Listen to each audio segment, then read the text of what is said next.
Hi, everybody.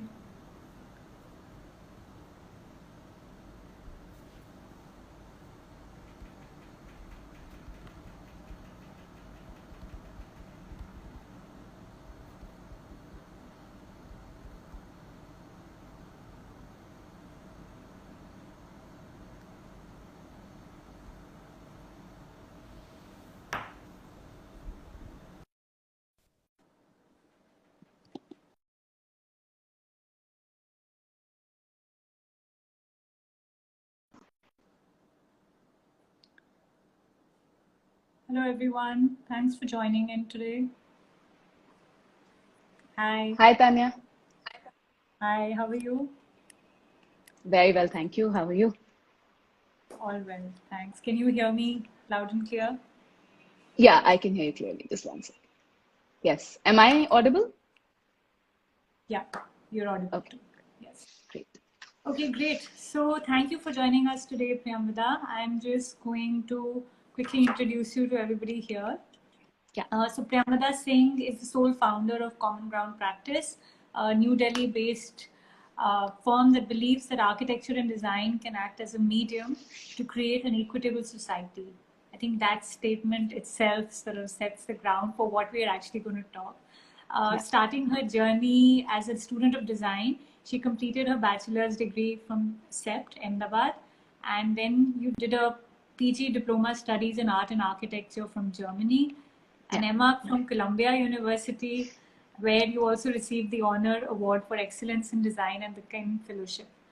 Yeah. Priyamvada has more than a decade of experience in architecture and design, and her work spans 4 continents and 13 countries. So, Priyamvada, you bring in a lot of exposure to Yeah. architecture and design in India. And Hmm. today we are going to talk about how stone, which is it is an inherently sustainable material, but Yeah. how can we use it in today's context in design in India? So Yeah. we have a format where I will ask you a few questions, Hmm. and therein then we'll open up the conversation to any questions from the audience, Okay. and then we have a quick hashtag right at the end, which is Let's Talk Design, and we'll Okay. put that. Okay, I'll Okay. try and short and sweet. Yeah. When it comes to, I'm quite familiar with your work. You do work Yeah. across residential workspaces and diverse domains, right? So, what Right. do you look for when you pick up stone for your projects? Yeah. So I think it totally depends on which project, number one, what sort of project it is. And second, I think the place where the project is being situated, right? So is it in Delhi or is it in the mountains or is it, in Goa or whatever? Like that's the range of places that we're working in. So for example, let's say a residential project in Delhi. I personally feel that using a stone fascia on a residential building is not exactly a very smart move because, it's an embodied energy material. So it takes heat and it, also gets cold very fast. So what happens is that because we can't really build with stone, so we can't really use that, mass of the stone. And a cladding essentially will heat up the concrete or the brick wall that we will clad it on or whatever surface that we clad, because in India we don't do rain screens actually. So if we Yeah. were doing a rain screen, then it's a sustainable practice to do even here, right? But the way we build a residential building, a stone fascia, I feel like does not really help with the temperature differential that you need to deal with. Yeah. So in a residential, we would look at it more as accents. For instance, in Jorbag, on the exterior I'm talking. For instance, in Jorbag, the parapet of the top parapet of the top of the parapet, which was made out of brick, that part had to have a fascia on it. So there were lots of options, plaster obviously something which will have to be constantly repaired and managed. So stone is a very sustainable and a good long-term solution to use. Now, what that did for us, we used a local marble, and because it was a doubly curving and doubly angled surface, so the corner details is what became very important. And now stone being a material that can easily be carved, right, and is very malleable, especially marble. So it was very easy for us to work with the carriers on site and figure out a detail which very nicely, mitigated that corner. Otherwise, any other material, we would have had to have some kind of a jump, you would see this sudden detail. So I think like accents and also interiors, the flooring. I think that's a no-brainer. Again, of course, a lot of people like Italian marble, but somehow in all our projects, whether it's been commercial projects in Delhi or residential, we have managed to use local stones from Kota to, Indian marbles, to even finishes such as terrazzos or grit work in the exterior facades of some of the, larger buildings that we were working on. So yeah, I think it totally And you depends find that on, sorry? clients are open. You find that clients are open to using Indian stones. Yeah, so actually, again, been very lucky because the clients who hired us for these projects, in their own apartments, at least, in some of the builder apartments, we had to do Italian because that's what sells. But the client himself, like, there is a lot of actually data out there now that Italian marbles don't last very well in India. Yeah. They don't really do very well, especially on floorings, right? And I mean, it just makes sense. A local material will work. It's a natural material. So it has to wear better, if it's from a local quarry. So I think like even in IIT Delhi, the research lab that we did, we used a red granite and the red came from, their identity as red, etc. Yeah. So we wanted to get that. And we wanted a highly polished surface that would, reflect and just look really new agey. And luckily, there's a beautiful red granite that comes from Rajasthan. I myself did not know this. So we went to, some of the stone places. We found that and it really just worked extremely well in the entire design. So again, there, clients are Renew Power, who are a renewable company. So renewable energy company. So for them also, it was very important that we use as much sustainable materials as possible. So I think, yeah, that. And then, we're doing some resorts in, not exactly resorts, but retreats in Dharamkot in Himachal and one in Goa. So there also, there we're actually building with stone partly. So, like laterite and then the quarried stone from the site. But those are composite materials. Yeah, so I think like it's the project, it's the place, and what is the requirement, right? Like from the building material to an accent, I think it works fantastically. Sure, sure. So, of course, like you said, that stone itself becomes sustainable the minute you place it in context. I think that is one driving sort of factor. Stone can, there are varied applications. There is facade, there is flooring, there's staircases. These are the typical sort of define the versatility of stones. But what are the ways in which one can really innovate? Like you said, accents. What are other ways in which one can innovate with using stone as for a design material? Yeah. So again, I think like accents, like I said, the railing, the top of the parapet was something that we, used the stone with the geometry of the parapet. That was one. Then in Vedika Scholars, which was it's an office building, and what we were given was a load-bearing shed. And, we opened up the walls, the load-bearing walls, to create these large punctures and windows. And now again, the same question came that, these were load-bearing walls. So they were 9 inch, more than 9 inch thick, I think about a foot or whatever. I'm forgetting the exact thickness, but they were nice thick walls. So we had the surface of the, frame, the lintel, the sill, and the sides. And we needed to, again, figure out what we do. So when we were working on it, we thought, okay, fine, we'll just plaster it at those places. But then the old shed had this really beautiful kota in one part of it, which we retained. And then another side of it did not have any flooring. Like it was all, they'd ripped it apart and they'd taken some wood and stuff. So we played around with terrazzo and with new kota, right? So one, we retained the material palette of the flooring. And then with the brick, the same kota, we took a gray granite to complement the kota. And we did the entire trim of the windows with the gray granite. And then we had these metal, MS I-beams, which were required for structure. So we left them exposed. So glass, stone, your MS exposed, I-beams exposed, and then rough brick, just like you have behind you, brick just painted white. And it just, with very minimal intervention and minimal cost. I mean, the only cost really was the granite, which because it was so minimally used, it didn't really add to the cost that much. The whole thing came together extremely well. And then the casting of a red, like a bright red floor right in the center of this kota on both sides, just it just brought up the space, like, gave it that punch that that entire office required. So I think like using it there. Where else have we used it? A lot in exterior landscaping elements as well. So in terms of the residential buildings that we've done, again, Jorbag, which is, and the second one, which is Sarvapriya Vihar. So the terraces, even the builder actually uses this beautiful gray granite with a leather finish.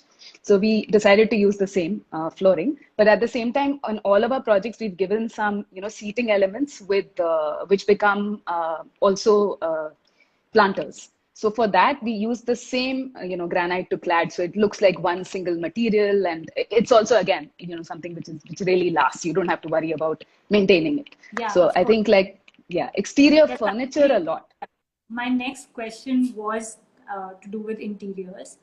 Uh, I got a call. Yeah. So have you ever used stone? I mean, when you use stone, you mentioned something about using stone in the exterior of a building, and you said Yeah, you yeah, rather use it in minimal sort of parts instead of yeah, sort of adding the whole building. So can you yeah. talk a little bit about? Can you give us a little bit more detail about that, and also tell us what are the tips? I mean, what are the things that one should keep in mind when you're using Mm-hmm. stone for Mm-hmm. an exterior facade?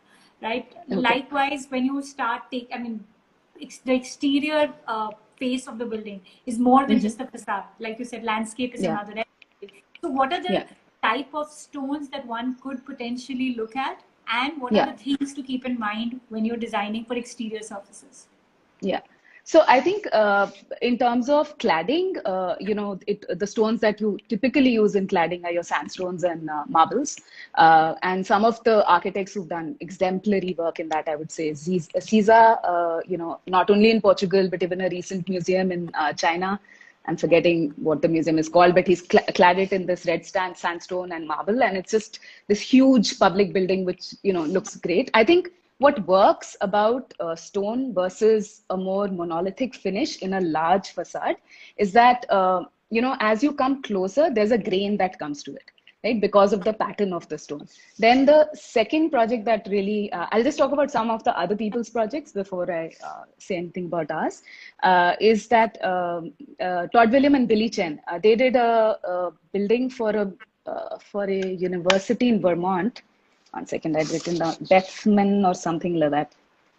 Anyway, it was basically it's again a art building or something of that. So it's a university building, and what they did was that they used salvaged marble from a quarry in Vermont. And so it was all kinds of different sizes, so they could not spec the exact size. So what they did was that they built the pattern to take all these different variants of white to green and blue tints in that marble, and the entire building is just clad in that. But because it has this grain and the variance, and the pattern also changes as it goes, it's just fantastically done. But again, like I said, I haven't seen that much rain screen use in India. How we use stone on a facade is we put it on plaster. We build a wall, we put it on plaster. So that I feel works in certain climates, in the mountains, etc., but does not work very well in the plains. And the other thing is that in the plains, stone is expensive because you're quarrying it from the mountains or from other places like Rajasthan, and the cost of bringing it, etc., facade obviously takes much more. So I personally think that where you are building really makes it important to see what material can you use. Like, for instance, the project we're doing in Goa, it's a tiny building. It's an extension of a existing villa, and so we've kind of tried to look at the same math of the existing Portuguese villa and create a more contemporary building. So it's the structure, etc. We are doing steel and concrete, mix of hybrid structure between that. But the cladding wall, we are using laterite because it's such a great material, number one, for Goa. It's so readily available, it's cheap, and it works in the climate because it's a thick brick which, actually acts as a buffer for the climate. Right. And then in Dharamkot, the project that I was talking about, it's actually the site itself. It's a large site. So the site itself has a lot of rock crops. and you're allowed in Himachal to, quarry some of the rock to make stone pieces like cut stone and use as a building material. That's how mostly the building is done. So now we can't make the whole building out of stone because we don't have that much stone. So again, like parts of the structure where we want, where the sun is hitting us, or maybe there's a fireplace, those walls we will make out of stone, so that gains the energy, emanates it into it. So just by passive design, like use it as a passive design element. And there again, we are not planning to clad it. It's going to be like proper stone walls, like thick stone walls. Yeah. So I really think like looking, and other architects like Carlos Carpa, who else, all kinds of renovation projects and mix of materials, but then using stones so elegantly, and again, like, little trims here and there, or a flooring made out of mosaic, mixing glass and stone and metal, like these kind of things I think started then by the modernists. And I grew up in that generation of, when And these the were the greats. and the Yeah, and the regionalists. regionalists. Yeah. So I think like I'm very influenced by that, and it does come in the projects, but costs, of I course. So can we have see to. that. I can see that from the references that you are giving, the Yeah. architects who you were mentioning. I can see the regional influences, but this is Yeah. exciting, because Yeah. it's also, I think there's a lot of learning there, because globally, Yeah. if people are successfully able to use stone Use. to the local advantage, to a contextual advantage, it obviously Absolutely. is learning for us sitting here that yes, we can do the same. Right. Okay, so at a more at a more sort of realistic level and on Yeah. ground, whether Yeah. it's installation of stone, laying it for flooring, what are Mm-hmm. the measures you think one can take to Mm-hmm. optimize the Mm-hmm. waste on site? I mean, you gave a Yeah. very good example actually, that they took the The material Yeah. body and just Yeah. created patterns around it. What Yeah. are other ways that not only optimize site work but also Yeah. optimize the materials that one is using? Yeah, so I think like it's very important to know the stone that you're going to use. Number one, what is the size of the slab that you're going to Yeah. get, right? So you cut your pattern according to that size. Like, I mean, minimal wastage of what you would be able to cut out of that particular slab of stone. So I think like doing some back work before deciding that I want such a big tile for my space might help, or even like back and forth that okay, we want a certain size like this. Now let's look at slabs or pieces of stone which allow us to get this sort of math, like you do with tiles. Right. Yeah. So, and we have all kinds of software right now. It's not even like, tedious like it was back in the day that you do 30,000 flooring patterns and you get it right. So now it's very easy to, even like maybe run a script and just say that, okay, if I have 20 by 20, so many tiles can come out of this. I just lay it out on my floor and I say, okay, I have so much wastage. Right. So I think like just easy, quick scripts can help us in optimizing this. And number two, I feel, which is something that I've actually learned with the builders that I work with, Upal.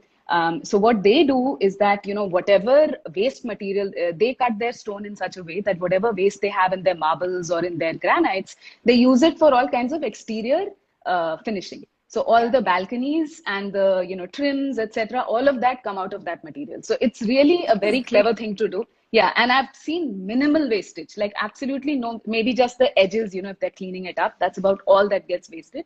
So that was I mean, somehow I had never, you spec the material because you think you want it continuing or you want the same thing going out, but you're not thinking about that. The other thing I think is that, stone has so much capability already in the crushed stone being used for making other surface finishes. Like we said, terrazzos, mosaics, your grit, which in Delhi in 60s and 70s, if you see any of the old buildings, like public buildings especially, it's all grit work, which is plaster mixed with some kind of stone, right?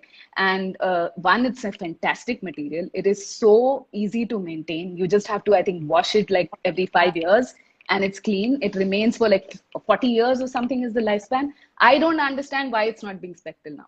So we actually did a small little element in IIT only in the terrace, the planter and seed that we made because we wanted a free form. So we cast it and then we finished it with grit. And it was so simple. Like it looks like this beautiful finish, which if I tried in stone on any other elemental material, like a piece it would have been difficult to get those edges. So just being able to cast this material, I think like etc., becomes extremely viable as a material.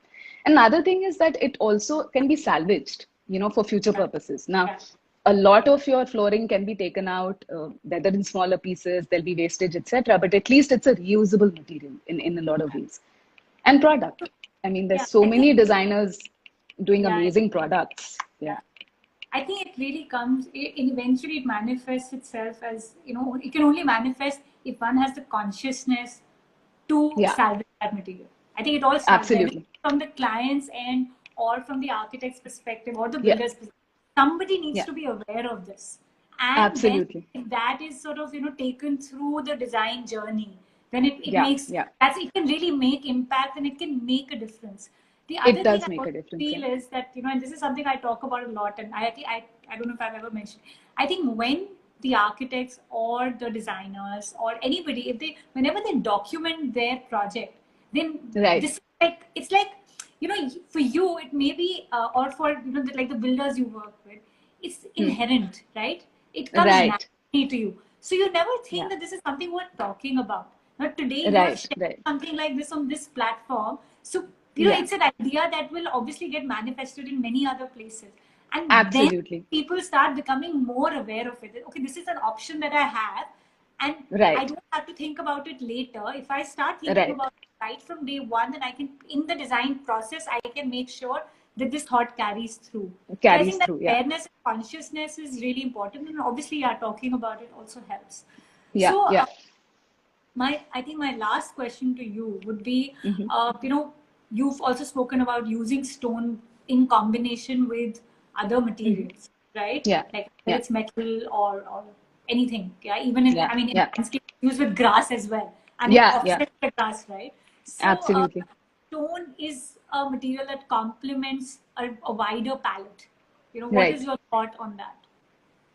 I completely agree with it. I think I can't think of a single project of ours actually where we haven't used stone as a flooring accent or as an accent on sills or outdoor furniture or somewhere or the other. So I think like I said, it really goes well with all kinds of palettes. One, I think it's also because it is a natural material. It is something that we are so used to seeing and are aware of, even as lay people. Like stone, rocks, these are things which are it's almost like being biophilic design, I would say, like, that you relate Yeah, to it as a natural material, just like you relate to wood or you relate to glass.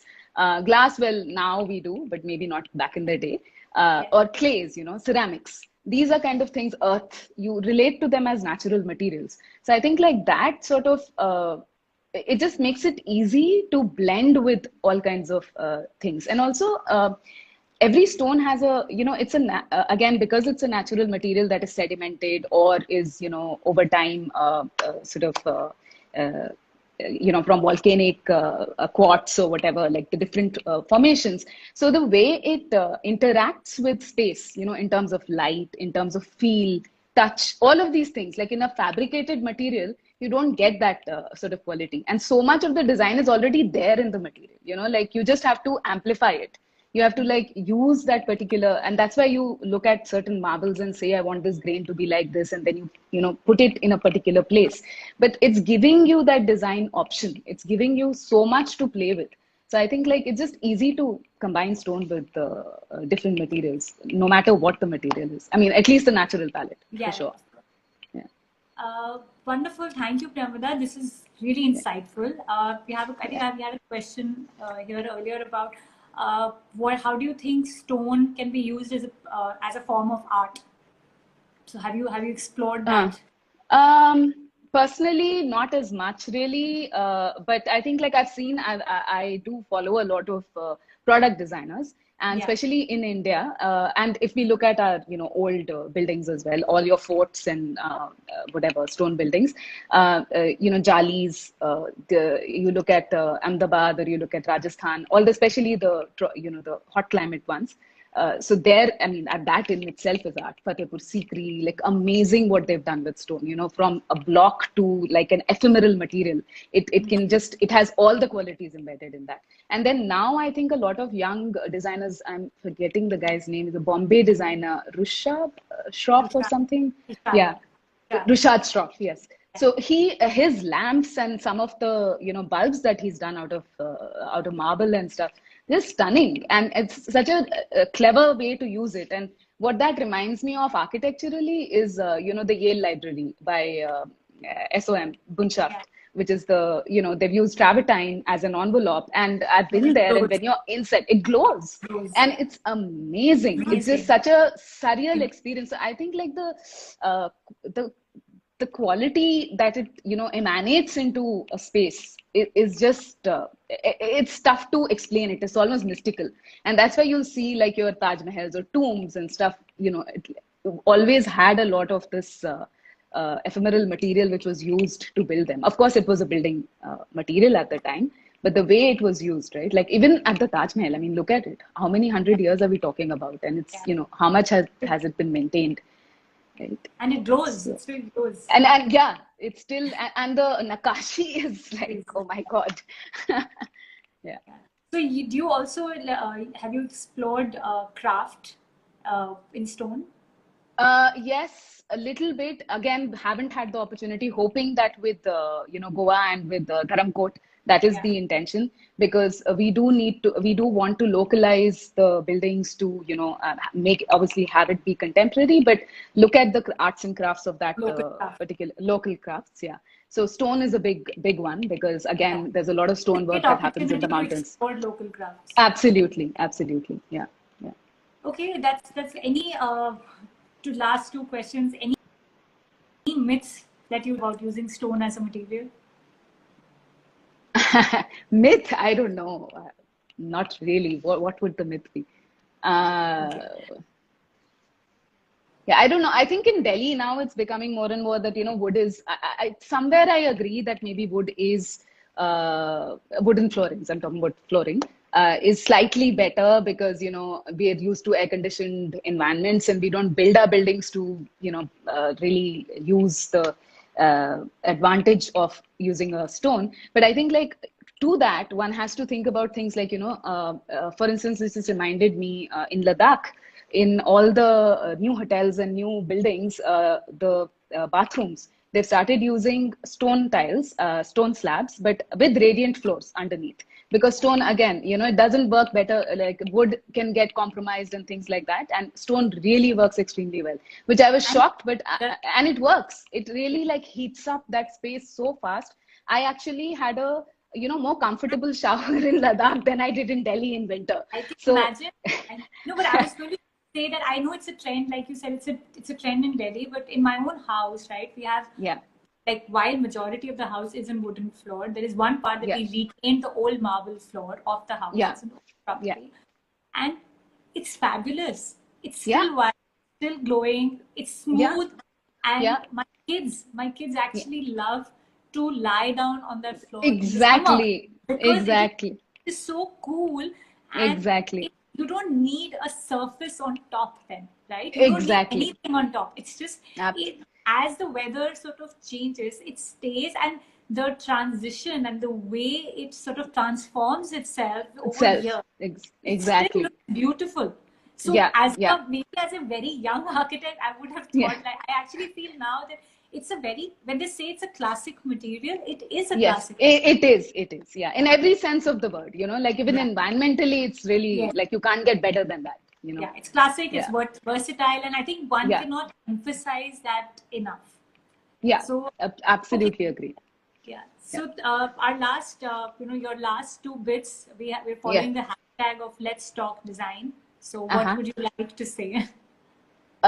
Just When anything it on comes design? to stone, when it comes Oh, to it comes stone to or stone. Okay. otherwise, yeah.